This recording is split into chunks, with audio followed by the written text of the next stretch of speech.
Rêvez votre vie en couleur, c'est le secret du bonheur. Mesdames et messieurs, bonjour à tous, bon réveil matinal et bienvenue sur Fun Asuba, votre rendez-vous matinal d'information et de divertissement sur Esaü Télévision. Très heureux de vous retrouver encore une fois ce mardi à suivre d'un instant à l'autre Boulou Info avec Elisabeth Ilaïda au sommet de ce matinal. À Tovi-Clin, un incendie criminel ravage le bureau de l'arrondissement de Missenkor, provoquant stupeur et indignation à l'approche de la fête de Tabaski. Le Niger interdit l'exportation du bétail, suscitant la colère des éleveurs. Le Ghana envisage de bouleverser son calendrier autant pour moi cacao avec un possible démarrage anticipé de la campagne principale dans la Minute Sport de ce matin. En Celtics League Pro, Dynamique FC de Djougou et Dynamo FC de Parakou se sont neutralisés sur un score nul et vierge à Parakou. Les pays qualifiés pour les demi-finales de la CAN 20 Égypte 2025 sont désormais connus. L'Italien Carlo Ancelotti du Real Madrid est désormais le nouveau sélectionneur du Brésil jusqu'à la Coupe du Monde 2026, a annoncé la fédération brésilienne. Après Boulot Info et la Minute Sport, on va poursuivre avec l'astuce santé pour ce matin. Booster son énergie dès le matin à partir de 5 boissons naturelles est le sujet qui sera abordé dans cette rubrique dans l'artiste du jour de ce matin. L'artiste qui sera peint est Wak le général. Et pour boucler avec Fun Asuba de ce matin, je vous invite à suivre Parlons-en et l'invité matinal. Chers internautes, Boulou Info et la Minute Sport, c'est dans quelques instants.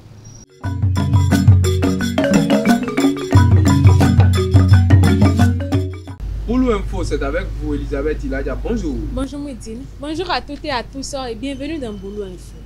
Dans la nuit du 11 au 12 mai, le bureau de l'arrondissement de Missenkor à Tovi-Clin a été cambriolé puis incendié par des individus non identifiés, causant d'importantes pertes matérielles et administratives. Les habitants, choqués, dénoncent un acte violent et appellent à plus de sécurité autour des infrastructures publiques. Une enquête est en cours, tandis qu'une réunion de crise est annoncée par les autorités locales. Après 2 vagues de présélection riches en émotions et en découvertes vocales, le grand casting général de Voix d'Or s'est tenu ce vendredi à l'Institut français de Parakou. Les candidats ont livré le meilleur d'eux-mêmes devant un nouveau jury afin de se rapprocher un peu plus du titre tant convoité. Une étape décisive dans cette aventure musicale qui promet encore de belles surprises. Retour sur la soirée avec Moudine Lawani et Elvi Kungbeto.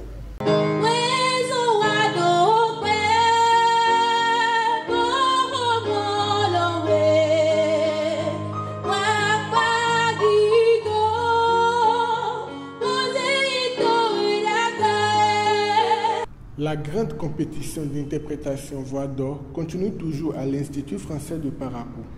Pour ce casting général à l'aveugle, les candidats vont séduire les jurys à travers leurs différentes prestations. Pour le second passage, les titres Waribanan et Vanité des Vanités de Alpha Blondy sont imposés aux candidats pour mieux juger leur niveau.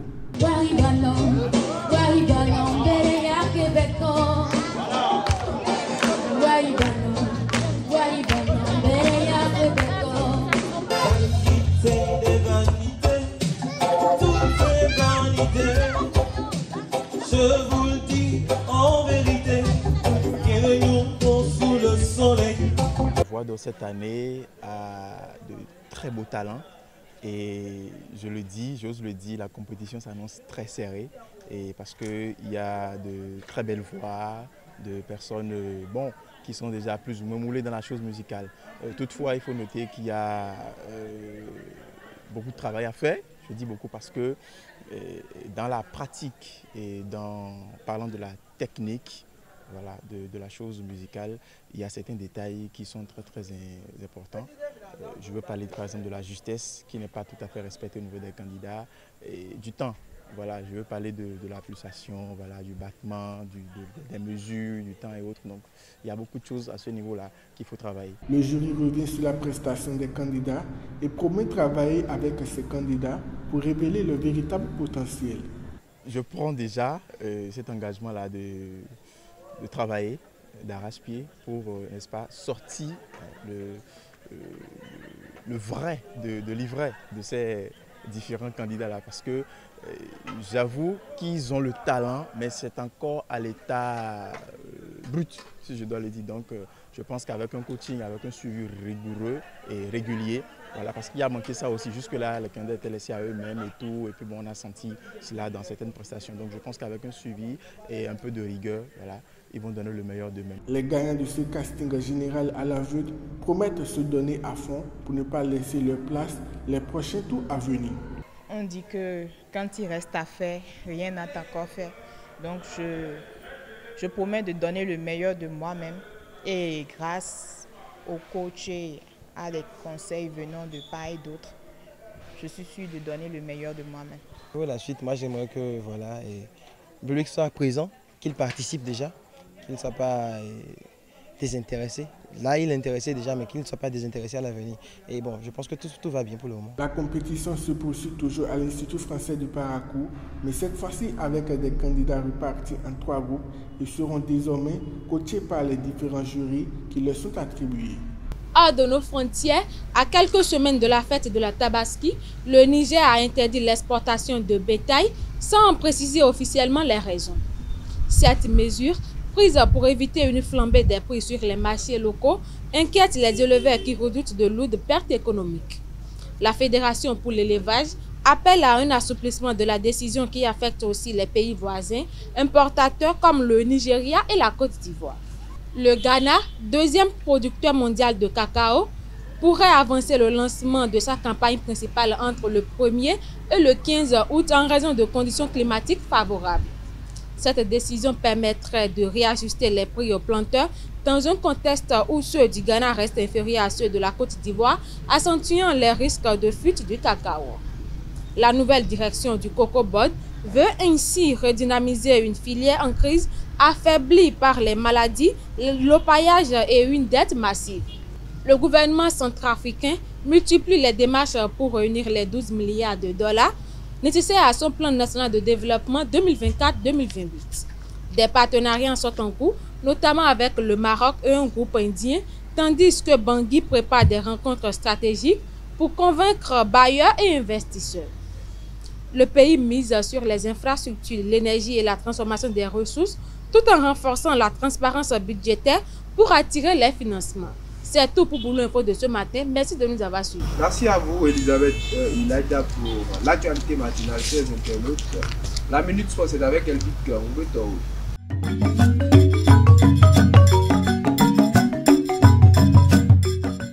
La Minute Sport, c'est avec vous, Elvic Ngbeto. Bonjour. Bonjour Mouidine Lawani. Amis internautes des Air Télé, bonjour.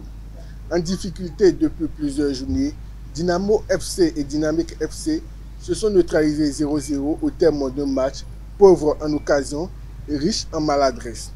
À domicile, les locaux n'ont pas su faire la différence face à Dynamique FC de Djougou.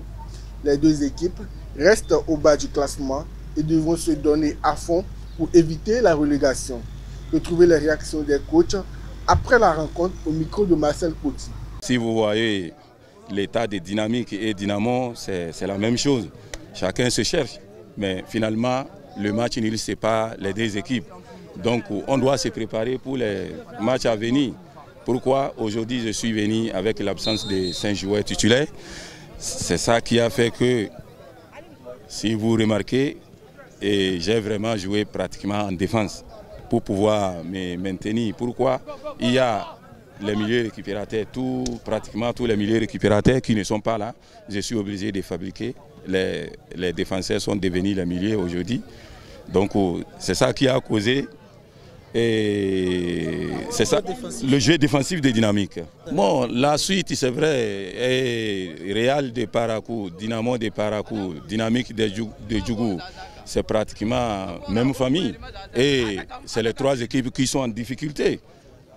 Si Et on doit dire les réalités. Chacun doit se chercher dans les 4 matchs à venir. Et heureusement, on va jouer à domicile face à une équipe qui est aussi en forme, qui est Espoir de Savalou, qu'on doit tout faire pour gagner ce match. Le sentiment de déception, non. On a déjà, c'était dit qu'on devait, ces 3 derniers matchs-là, contre les concurrents directs, on devait les prendre. On a bien démarré contre Tonnerre, Real, et puis maintenant là, on passe à côté. C'est une défaite. C'est la déception. C'est la déception. Bon, elle ne sera pas totale parce que je suis à la tête, je ne dois pas me décourager. Mais c'est 2 gros points de perdu. 2 gros points de perdu. Au fait, sinon on était dans une bonne dynamique. Ce qui a fait que même ce match-là, si on l'a perdu, c'est psychologiquement on l'a perdu. C'est l'excès de confiance. Parce qu'on on l'a observé au cours de la semaine. On a remis les pendules à l'heure, mais là, c'est une équipe très jeune. Après avoir battu Real, c'est comme si le championnat était fini, alors qu'il restait beaucoup encore à faire. Souhaitons qu'on tire vite les conclusions, qu'on se remobilise psychologiquement pour savoir que maintenant c'est le plus dur qui commence. Donc au niveau des joueurs, je crois, c'est notre rôle de les remobiliser. Je souhaiterais que ça les remobilise. Apollon Limassol et Ceci d'Almeida ont courbé les Chines ce lundi 12 mai 2025 en fermeture de la 9e et avant-dernière journée des play-offs du titre de championnat de Chypre de première division.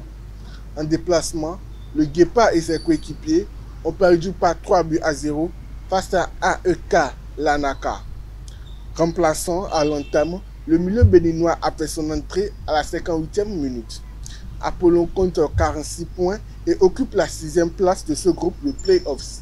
Le FC Petrolul Ploesti de Johan Roche a concédé une 3e défaite de rang ce lundi 12 mai 2025 en clôture de la 8e journée de la phase de relégation maintien de la Superliga. Opposé à Otelul Galati, les jaunes et bleus se sont inclinés 1-3. Titulaire, le défenseur béninois a disputé tout le match. Petrolul Ploesti compte 28 points et se loge à la 6e place de ce groupe. Pour le compte des quarts de finale de la CAN U20 Égypte 2025, le Nigeria a sorti le Sénégal champion en titre lors des tirs au but. Les 2 équipes s'étaient neutralisées après prolongation. C'est également au cours de la fatidique épreuve dernière que le pays hôte a écarté le Ghana après un match nul prolifique. Dans les 2 autres affiches, le Maroc et l'Afrique du Sud ont réalisé le service minimum et poursuivent l'aventure de la compétition. Ces pays sont aussi qualifiés pour la Coupe du Monde U20 FIFA Chili 2025.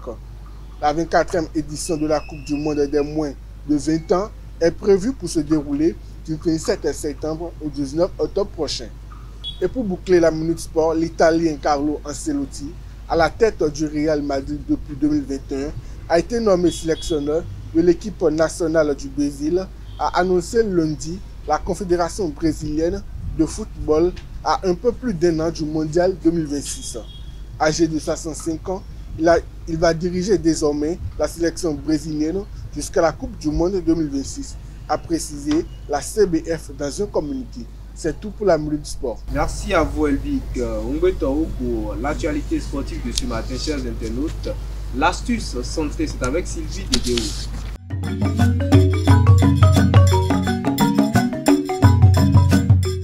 Sylvie Dedeo, bonjour. Maudine Lawani, bonjour. L'astuce santé, c'est avec vous. C'est exact. Amis internautes de Zaï Télévision, bonjour à toutes et à tous et bienvenue sur la rubrique Astuce santé. Vous vous sentez souvent fatigué au réveil? Voici 5 boissons naturelles et efficaces pour bien démarrer la journée. Numéro 1, le matcha. Ce thé vert japonais en poudre est un concentré d'antioxydants. Il contient de la L-théanine, un acide aminé qui améliore la concentration et la vigilance. Préparez-le en latte, chaud ou glacé pour une énergie durable et sans nervosité. Numéro 2, un jus super vitaminé. Faites le plein de vitalité avec un jus maison à base de fruits riches en vitamine C comme l'orange, le kiwi ou la fraise. Ces fruits renforcent vos défenses immunitaires et vous donnent un vrai coup de fouet. Numéro 3, le guarana. Originaire d'Amazonie, cette plante est très stimulante grâce à sa forte teneur en caféine. Elle aide à lutter contre la fatigue physique et mentale et améliore la concentration. On la consomme en infusion, en poudre ou en complément alimentaire. Numéro 4, le thé vert. Riche en antioxydants, il stimule le métabolisme et favorise la combustion des graisses. Sa teneur en L-théanine favorise aussi la relaxation sans somnolence. Idéal pour un matin tonique et équilibré. Numéro 5, la boisson gingembre-citron.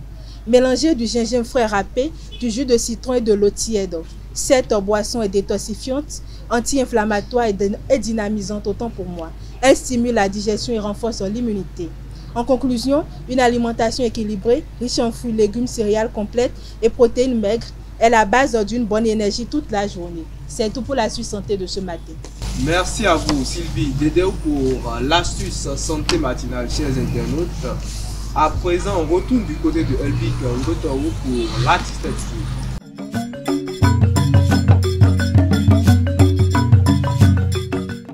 L'artiste du jour, c'est également avec vous, Elvic Ngotorou. Bonjour à nouveau. Bonjour à nouveau, Moudine Lavan. Amis internautes des télé, bonjour à nouveau. À l'état civil, il se nomme Kana Gaba Abdul Wakilou, mais dans le monde musical, il est connu sous le nom de scène de Wak le Général. Âgé de 25 ans, ce jeune artiste de Parakou débute sa carrière musicale en 2020 et a déjà 27 morceaux et 7 clips vidéo à son actif. Il fait ses premiers pas de la musique aux côtés de Mr. Fard, avec qui il collabore pendant 3 années. Aujourd'hui, il est avec Tonner Inc., un partenaire artistique qui va fortement contribuer à sa reconnaissance sur la scène musicale. Il a collaboré avec plusieurs artistes à travers 4 titres, notamment avec Mr. Fad, Mr. Fai, Mr. One et Camflow. Son parcours l'a également amené à rencontrer de grandes figures de la scène béninoise comme Vano Baby, Tiaf, Maf Afo, Kalamoulay, Crisba et Aziz Touré. Wak le Général trace toujours son chemin pour un avenir meilleur. C'est tout pour l'artiste du jour. Merci à vous, Elvic Ngotorou, pour l'artiste du jour. Chers internautes, à présent, parlons-en avec Sylvie Dedeu et Elisabeth Ilaja.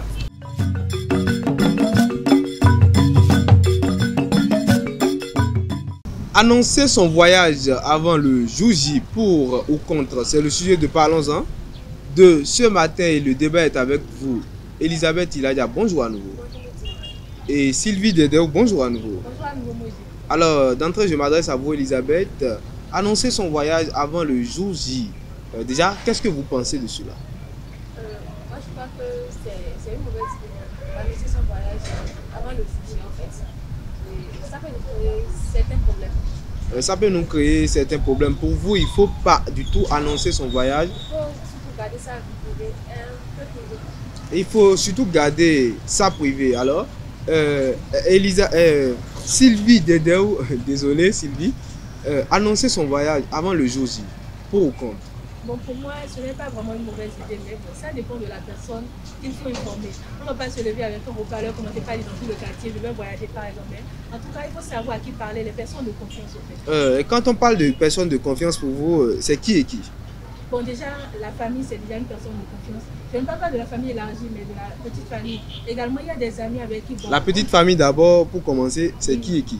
Petite famille, il y a père, mais il y a peut-être des tantes là qui sont toujours là pour vous et qui viennent souvent là. Il y a également des... Mais les tantes déjà, c'est pas élargi. Pour vous, c'est pas encore élargi. C'est pas vraiment élargi. D'accord. Et il y a également des amis là, des amis de confiance avec qui vous avez vécu toute votre enfance. En fait, bon, c'est à vous de savoir en tout cas la personne à qui vous faites vraiment confiance. Donc, c'est une des personnes là qu'il faut en tout cas informer de son voyage. Donc, si je comprends bien Sylvie, dans ce cas où on veut voyager, il faut juste informer les personnes de confiance ou bien les personnes que vous pensez être les personnes de confiance.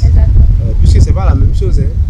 Avoir confiance en quelqu'un, ça ne veut pas forcément dire que cette personne est quelqu'un de confiance. Elisabeth, bon, vous avez quelque chose à dire d'abord. Bon, moi, je me dis que s'il y a peut-être raison de dire qu'on doit informer ceux en qui on a confiance. Sauf que quand on dit tante, ça veut dire que ça devient un peu plus élargi. Quand on dit tante, oncle, cousin, cousine, ça devient un peu plus élargi, même nos amis avec qui on a grandi, on ne sait pas vraiment qui a un bon cœur ou qui a un mauvais cœur en fait. Et puis, c'est peut-être que quand tu le dis à ton ami par exemple, maintenant tu le dis, et je veux voyager, mais ne le dis à personne. C'est-à-dire que c'est un secret. Mais l'ami aussi a peut-être un autre ami, et l'ami aussi dit ça à son ami. Bon, Sylvie veut voyager, pardon, mais c'est un secret, ne le dis à personne. Et puis ainsi de suite, ça continue. Comme la chanson de Magic System. Donc en réalité, le mieux c'est de garder ça pour soi. Le mieux. Quand on dit aux parents de ne pas dire, les amis de ne pas faire sortir ça, tu vois que les parents gardent mieux les secrets. Et puis quand une petite famille, ça se limite là en fait. Elisabeth, on est tous d'accord que le voyage c'est quelque chose qui ne se cache pas. Oui. C'est quelque chose qui va finir par être dévoilé. Oui, c'est comme la grossesse en fait. Mais le problème c'est que tu peux déjà là où tu veux avant qu'ils ne le savent en fait.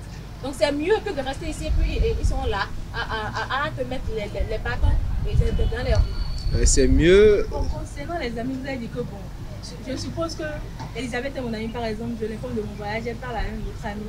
Bon, bref, je ne sais pas comment vous faites pour avoir des amis collés, parce que je ne peux pas ami avec 3 personnes. Si je suis amie avec toi, c'est que je suis uniquement amie avec toi. Ceux qui t'entourent là, je ne les connais pas vraiment. Mais maintenant, si tu peux les informer par exemple, eux ils ne me connaissent pas, on n'a même pas une relation d'intimité, on n'a pas en tout cas quelque chose de proche réellement quoi. Non mais si tu vas les informer, c'est pas comme s'ils me connaissaient. C'est ce que vous pensez Sylvie. Je prends un exemple très simple.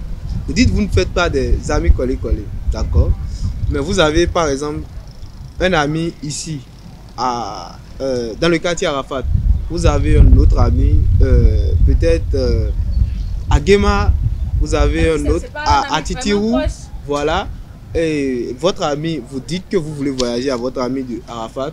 Votre ami de Arafat dit ça à sa soeur qui est sur le campus. Et sa soeur qui est sur le campus est amie avec votre ami qui est à Titirou. Comment vous faites même pour avoir des amis comme ça? Genre, qu'est-ce qui la concerne dedans? Genre, on te dit que bon, mon ami par exemple veut voyager, je dis ça à mon frère ou bien à ma soeur, maintenant elle va sur le campus. Sylvie, est-ce que vous savez que... Mais je ne vois pas en fait l'intérêt. Il y a des choses qui sortent. Et puis après tu dis que oh, peut-être que je n'aurais pas dit, je n'aurais pas dû le dire en fait. Mais arrêtez, c'est déjà sorti. Est-ce que vous savez que ce n'est pas tous ceux que vous connaissez là, tous ceux que vous, c'est pas, tous ceux que vous ne connaissez pas qui ne sont pas vos amis. Est-ce que c'est compréhensible? Je n'ai pas compris. Voilà. Est-ce que vous savez qu'il y a des gens que vous ne connaissez pas? Qui me connaissent? Oui. Mais dans ce cas, ils ne sont pas mes amis. Ils sont pas, mais peut-être que Sylvie est amie avec moi. Et que moi aussi j'ai une autre amie à côté. Et que mon ami d'à côté te connaît en fait. C'est-à-dire que mais vous n'êtes pas ami. Mais vous n'êtes pas ami. Tu n'es pas ami avec mon ami d'à côté. Mais elle sait qu'il y a une fille qui se coiffe. Mais maintenant, tu me dis que tu veux voyager. Et mon ami d'à côté me demande un jour. Ah, et comment va Sylvie? Est-ce que tu as déjà nouvelles? Je dis, mais oui, elle veut même voyager. C'est-à-dire que des trucs comme ça sort que tu ne le saches en fait. Donc le mieux c'est de garder ça pour soi. Mais est-ce que ça n'a pas des conséquences garder ces choses-là pour soi-même? En fait, si quelqu'un te dit en toute intimité et qu'il veut voyager, c'est parce que la personne a d'abord confiance en toi. Elle te dit de ne pas le dire à quelqu'un d'autre, c'est parce que la personne a d'abord confiance en toi. Donc si toi tu commences par, je ne sais pas toi, pas passer de porte à porte pour dire que si regarde, je crois que c'est pas ça en réalité. La personne ne sait pas comment garder ça.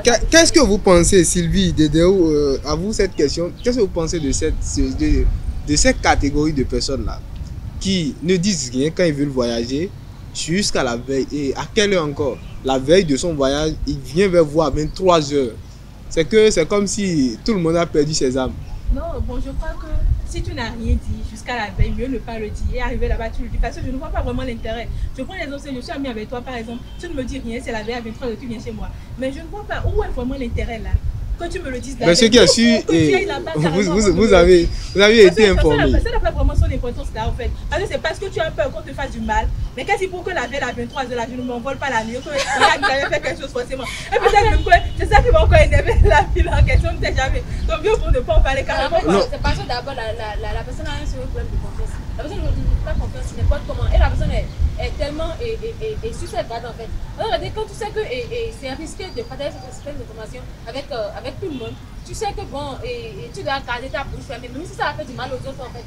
Tu n'as pas le choix. C'est pourquoi laissez tout le temps écouler et c'est à 23 h, vous rentrez dans les maisons et vous commencez à dire que je dois sortir. Est-ce que ce comportement est normal? Non, c'est pas. En fait, vous pouvez dire que c'est un peu égoïste. Mais arrêtez, il faut d'abord penser à sa sécurité avant de penser aux autres. Il faut être un peu égoïste parfois. Quand on décide de ne pas dire à ses proches qu'on veut voyager, on a peur de quoi? Oh, mais on a peur de tout. Et d'abord, tu peux peut-être dire que tu fais par exemple, et tu veux voyager, tu vas rester à ta maison seule. Et tu peux quitter la maison et venir te cambrioler parce qu'il y a personne à la maison. Ça, c'est un. Tu peux même vouloir partir. Et puis, on est en Afrique. Quand je dis on est en Afrique, on fait tout ce que ça englobe en fait. Donc, c'est un peu risqué. Mais même le dire à une tante qui n'est pas. Et même si tu sais que tu es très proche avec quelqu'un, même le dire à une tante aussi, c'est un peu risqué. Et puis, tu veux voyager, peut-être que tu veux aller étudier et que tu es même bien approché. Il va te dire que de ramener des cadeaux, des souvenirs. Tout ça, aide-moi à déposer ce colis là-bas. Et ça même payer les frais. Donc, il y a tout ça. En fait, il faut d'abord penser à soi avant de penser aux autres. En fait. Être un peu égoïste, ça ne fait pas du mal. Il y a une partie là que bon, moi, je ne sais pas vraiment. Vous avez parlé du côté cambriolage là. Genre, vous dites à vos amis que vous voulez voyager quand vous quittez la maison. C'est pas mes amis qui viennent cambrioler. Non, je sais. Vous dites en tout cas aux gens que vous voulez quitter la maison. Et tout. Une coïncidence. Mais le truc, c'est que vous ne dites rien. Mais arrivez là-bas, vous le dites aussi. Vous voulez cambrioler la maison, même en votre absence. Donc, déjà, c'est pas que vous ne leur avez rien dit. Arrivez là-bas, vous leur avez dit. Est-ce que Sylvie, ce n'est pas notre mentalité? Puisqu'elle dit par exemple, dans ces exemples qu'elle a donnés, elle a parlé de. On peut vous faire du mal puisqu'on est en Afrique. Oui. On peut vous faire du mal puisqu'on est en Afrique. Est-ce qu'on a besoin vraiment de vous faire du mal ici? Même de loin, on a déjà vos noms. En fait, tu peux être disponible que ton voyage est prévu dans un mois ou 3 semaines. On peut te faire du mal et tu peux ne plus y aller.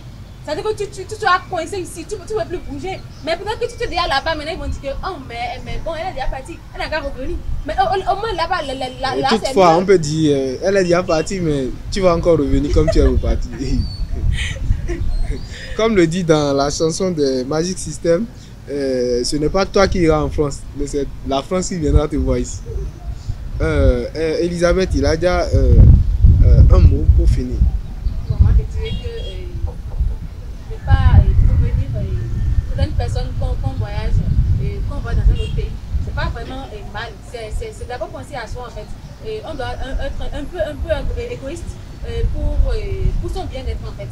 Donc c'est pas comme si on a un mauvais cœur ou que bon on n'aimerait pas que l'autre fasse comme nous en fait. C'est juste pour assurer sa sécurité. Et surtout qu'on est là. Oui, la sécurité c'est ce qui est c'est ce qui est important. Sylvie Dedéou, à vous? En tout cas, pour moi, je maintiens ma position. Ce n'est pas vraiment une mauvaise chose, mais il faut savoir à qui le dire. Donc, tout à l'heure, on a parlé des amis à qui on fait confiance, mais peut-être qu'ils ne sont pas dignes de confiance et tout. Je crois que quand on vit avec quelqu'un pendant un bon moment, en fait, on a en tout cas une idée de comment la personne réagit face aux situations et en tout cas de son caractère. Concernant la famille élargie, je ne vous dis pas de dire ça à une famille élargie. Moi, par exemple, si je dois partir, je sais à qui je dois le dire dans la famille, par exemple. Parce qu'il y a des gens de la famille que je ne connais même pas. Donc, en fait, il faut savoir juste à qui on parlait, c'est tout.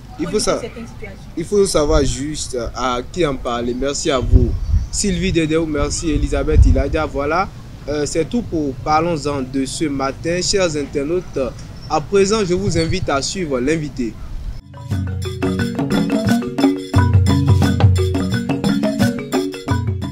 À présent, l'invité matinal, je suis avec Franck Obolijob, programmeur et chargé de communication de l'événement Voix d'Or.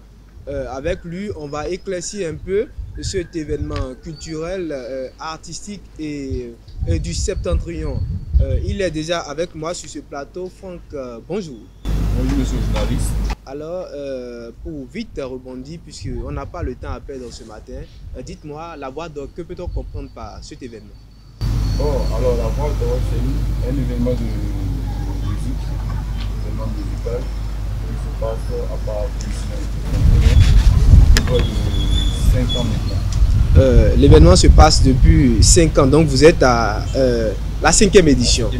Alors dites-moi, comment ça se passe vraiment, l'événement en gros, en général, quelles sont les étapes quand on parle de la Voix d'Or, que peut-on comprendre? Alors, je dis aussi que la Voix d'Or, pour commencer, c'est un événement qu'on a initié depuis 5 ans, et puis avant de commencer, on leur demande de venir d'abord s'inscrire. On lance d'abord une affiche pour inviter les jeunes à venir s'inscrire, faire de la musique. L'inscription, comment ça se passe par exemple? Est-ce que c'est tout le monde ou il y a des catégories de personnes à sélectionner? Alors, l'inscription est ouverte à tout le monde. Hein. Il n'y a pas de catégorie X. C'est ouvert à tout le monde. Et l'inscription, c'est gratuit ou payant? Bon, pour ceux qui ne comprennent pas, oui. Voilà. Alors, l'inscription est payante. À peine ça coûte 3 000 francs. L'inscription. À peine que les 3 000 francs, c'est pour prendre des casques audio pour permettre aux candidats de copier les morceaux. Les casques audio pour permettre aux candidats d'écouter les morceaux. On a suivi le premier casting et le second casting de cette édition-là.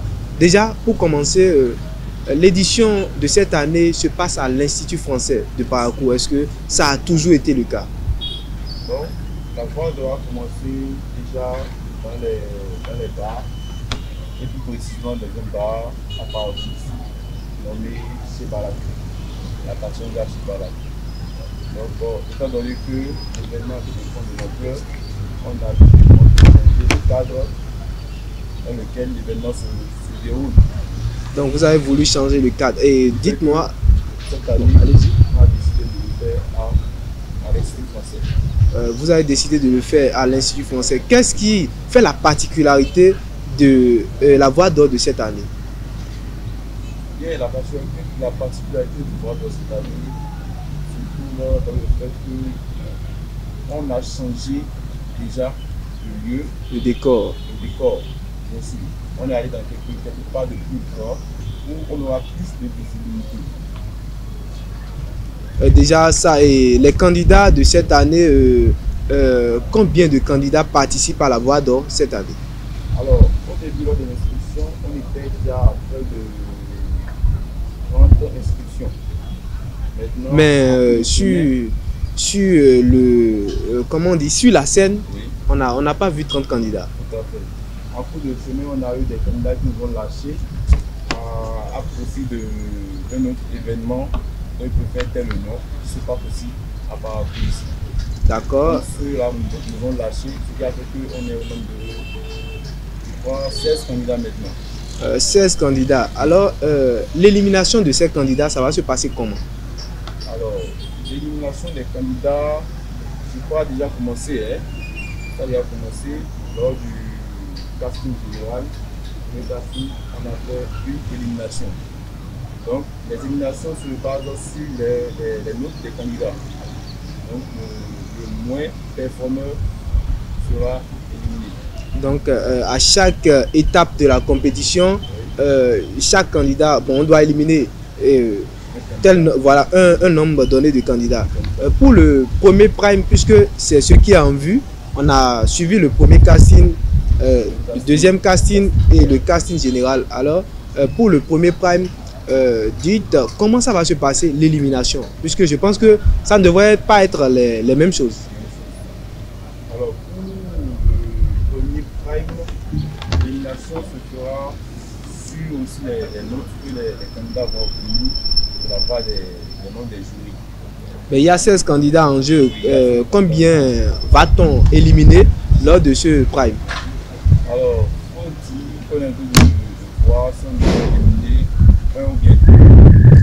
Un pour le premier prime et un pour le dernier prime également. Bon, enfin pour le plateau final, pour voilà, les finalistes, il doit y avoir combien de finalistes normalement? Normalement, il doit y avoir près de 6 finalistes. 6 finalistes. Donc, par prime, je crois qu'on doit éliminer au moins 2. D'accord. Et s'il doit y avoir 6 finalistes, quelles sont les récompenses pour ces finalistes? Depuis plusieurs années maintenant, on a déjà initié le fait que le premier de la voix d'or aura droit à une moto. Le premier aura droit à une moto. Et aussi des bons de musique. Le deuxième aura droit à une télévision. Et le troisième, un instrument de musique. Bon, une moto, le deuxième, une télévision, et voilà, et un ordinateur, voilà, et le troisième, un instrument de musique. Alors, dites-moi, bon, il y a 6 candidats, qui seront sélectionnés. Pas de 6 candidats qui seront finalistes, mais il n'y a que 3 récompenses. Les 4e, 5e et 6e doivent normalement être. Voilà la consolation. Comment ça va se passer avec eux? Bon, avec eux, on a prévu des lots de consolation, mais ces lots-là viendront de la part de nos partenaires à Voix d'Or. Bon, de vos partenaires à Voix d'Or. On a compris déjà comment ça va se passer. Maintenant, pour le Prime qui est en vue pour ce vendredi déjà, dites-nous l'organisation. En tant que chargé de communication, parlez-nous un peu de l'organisation. Alors, pour le premier Prime qui va se dérouler ce vendredi 16 mai à l'Institut français du Paraguay, l'organisation se fait de telle sorte qu'on a prévu des répétitions. D'abord, on a prévu des répétitions pour les candidats, histoire qu'ils puissent au moins se préparer correctement avec les coachs. Avec les coachs, qui sont ces coachs-là? On peut les connaître? Alors, cette année, on a eu 3 coachs qui vont essayer de remettre les candidats à niveau. Parce qu'en fait, c'est pas encore ça. C'est pas qui reste à faire, rien n'est encore fait. Rien n'est encore fait. Déjà, on a eu les informations qu'on veut vraiment, puisque j'ai épuisé mon questionnaire sur cet événement. Alors, quand on parle d'un événement artistique, quand on parle d'un événement musical, le public, c'est eux qui constituent la force. Alors, un mot à l'endroit du public pour les primes en vue. Alors, à l'endroit du public, nous aimerions inviter à la population de Paraguay, les ressortissants de Comonou à venir soutenir leur candidat. On les invite massivement parce que c'est un événement où on déniche les talents. C'est une pépinière. Et il faut venir passer quelque part pour arriver au sommet. D'accord. Le public, vous avez écouté le chargé, le programmeur de cet événement du Septentrion. Il vous demande de rejoindre déjà il remercie. Voilà.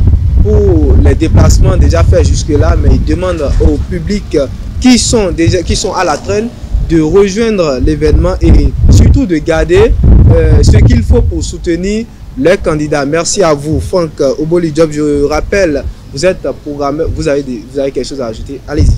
Alors, il faut dire aussi que l'entrée est payante cette fois-ci pour le Prime. Bon, d'accord, pour les castings, c'était pas payant. C'était pas payant. Pour les castings, c'était pas payant. L'entrée était libre et gratuite. Maintenant, pour les Primes, l'entrée est à 500 francs pour les adhérents de l'Institut français. Les adhérents, donc, ceux qui sont habitués à la maison. Voilà. Et à 1000 francs pour les non-adhérents. Et à 1000 francs. Il faut également garder les tickets cette fois-ci. On se connaît. Mais cette fois-ci, ce n'est pas gratuit. Donc, faites l'effort de rejoindre cet événement qui met en lumière les talents qu'il y a dans la ville de Parakou. Merci à vous. Franck Oboli Job. Je rappelle, chers internautes, comme je le disais, il est programmeur et chargé de communication de l'événement La Voix d'Or. Merci une fois encore d'avoir accepté ce rendez-vous. Chers internautes, nous voici à la fin de l'invité matinal, autant pour moi, et de Fona Souba de ce mardi. Merci d'être resté avec nous jusqu'au bout. À très bientôt.